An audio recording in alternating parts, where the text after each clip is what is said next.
The Mouse's Tale, Part 4, the finale. Shoot for the Moon. Jimmy quickly got dressed and went down to breakfast. His mom gave him a warm smile. There were some leftover muffins that she had tucked away in a bag, along with some water and other snacks for the trip with Lucas and Toby. "Goodbye, Mom," Jimmy said.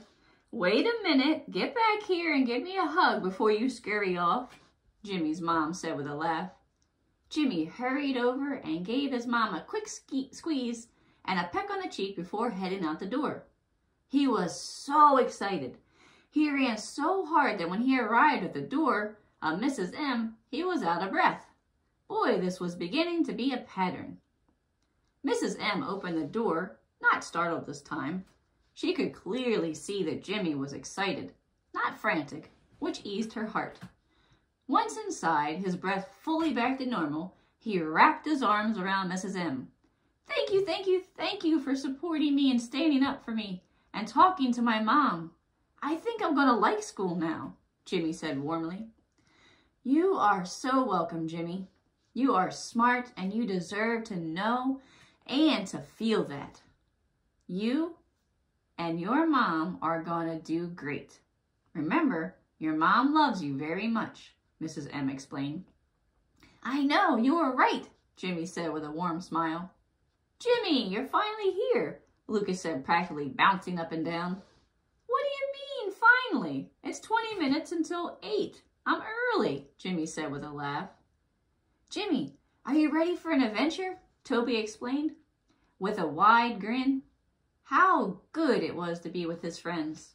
The moment they had been waiting for was finally here. "I made some snacks and cut up some Monterey Jack cheese for you all, and Jimmy to add to your stash. There's plenty of water and juice. You all be safe and be careful. Come back in one piece, as neither a mouse-sickle or a mouse kebab, preferably," Mrs. M said with a warm smile as she gave them all a squeeze goodbye. Jimmy, Lucas, and Toby talked happily on their way to the ship. They would soon be on their way to the moon. With all the safety checks already taken care of, they loaded up the ship and put on their spacesuits, buckling up. "Launch in 5, 4, 3, 2, blast off!" The ship vibrated and rattled as it launched into the air, headed through the Earth's atmosphere with their heads firmly held in place. None of them were able to speak, but they all shared a wide grin. Once in space, their heads no longer glued to the headrest, they peered out the windows into the beautiful emptiness of space. The Earth continued to shrink in size as they traveled further and further towards their destination, the moon. "It's so quiet. I didn't know such quiet was even possible," Toby said. "Of course you didn't with Lucas as your brother," Jimmy said with a laugh. "Hey, watch it," Lucas said, smiling, though he didn't deny it. He knew that he talked a lot and enjoyed doing so. Lucas, the adventurous one, of course, the first to unbuckle, floated through the air, laughing hysterically. "Come on, you slowpokes, what are you waiting for?" Lucas said to Toby and Jimmy happily. Toby and Jimmy did not have to be told twice. They quickly unbuckled and joined in their first experience with no gravity. Quickly, the three were laughing uncontrollably and so happy. They had worked so hard to build this rocket, and they were enjoying their success. They had 3 days to enjoy their mission, shoot for the moon, and enjoy it they did. On the 3rd day, they all buckled in and got ready for their landing on the moon. When the moon came into view, all 3 of their jaws dropped. They sat there in stunned silence by the moon's beauty. They would be the first of mouse kind to step on the moon. They even brought a piece of Monterey Jack cheese to leave behind. As they were approaching, they noticed that their course was a little off. "We're going to miss the moon," Jimmy yelled. "How is that possible? The math is perfect. I checked it over and over again." We should definitely be approaching at a greater rate than what we are. We are about to completely miss it, Lucas said frantically. All three were trying to think of a solution, but none of them were able to figure out what had possibly gone wrong. That was until Jimmy spoke up. Mrs. M wanted me to practice reading. I asked if I could practice with the letter Red sent us from Frogville. I have the letter here that came with the part we needed, Jimmy said kind of sheepishly. I'm not sure if that's going to help us at the moment, Jimmy, Toby said. There's something called P.S. at the bottom of the letter, but I can't make out some of the words, Jimmy said. P.S., that means postscript. It's derived from the Latin word postscriptum, which roughly translates to right after, Lucas explained. He loved the study of languages along with his love of adventure. We were so eager to get the part, I didn't even think to look for a P.S. What does the P.S. say, Jimmy? Toby asked.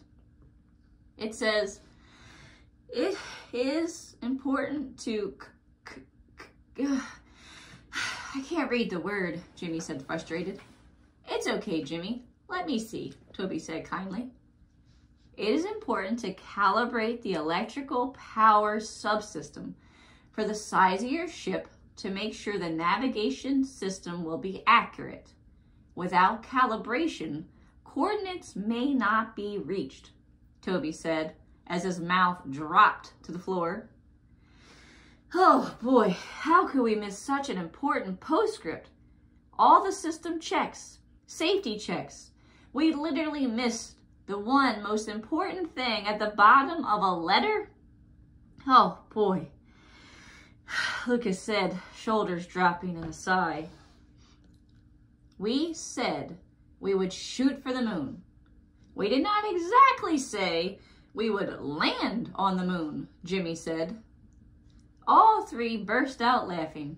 Jimmy did have a point after all, and they had learned a lot already. One of the things was not to miss what was right in front of them, not to be blinded by their excitement to miss key parts of the puzzle, to be kind even when under stressful situations or facing disappointment. Things may not always turn out as expected. Next time, we will call our mission Land on the Moon. That way, there's no chance of misunderstanding, Lucas said with a grin. The three friends joined in laughter once again. After circling the moon, they headed back home, eager to tell Mrs. M and Jimmy's mom about the adventure and the mishap. There were many, many valuable lessons to be learned, and they weren't disappointed because they had helped each other. That made their mission Shoot for the Moon a success. Epilogue. Some years later, Jimmy, who had successfully graduated high school, went on to become an architect and engineer. Although his spelling was not the best, he did not let that get him down. He learned that it was better for him to listen to audio for instruction than to try to read it himself, since when reading, it took so much energy to comprehend. Instead, he chose to use tools to help him to focus on his strengths. That is why Jimmy was picked as the head engineer and designer for the new lunar base. Lucas, who has always had a love for adventure, as well as different languages, was also asked to join the team, since mice from around the world joined on the project. Lucas was a key part of communication, as well as taking groups out a few days a week to explore. Toby, who was not a fan of math, has made his peace with that weakness and decided to focus on the strength of communication. He is an amazing entrepreneur and speaker, and is the very one who put together the project and mission called Land on the Moon and Build a Lunar Base. He thought the name was accurate. That way, they would not leave any room for misunderstanding. Dear listeners, I hope you have enjoyed the Mouse's Tales, parts 1 through 4. Many have had experiences similar to Jimmy's mom. And unfortunately, it is a story that continues to unfold each day. Through their stories, we were able to see how difficult life was for Jimmy without support, but how his life completely turned around when hope, joy, and kindness were welcomed into his life.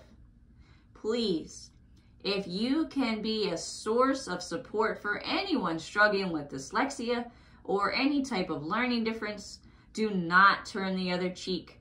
Do not ignore it or sweep it under the rug.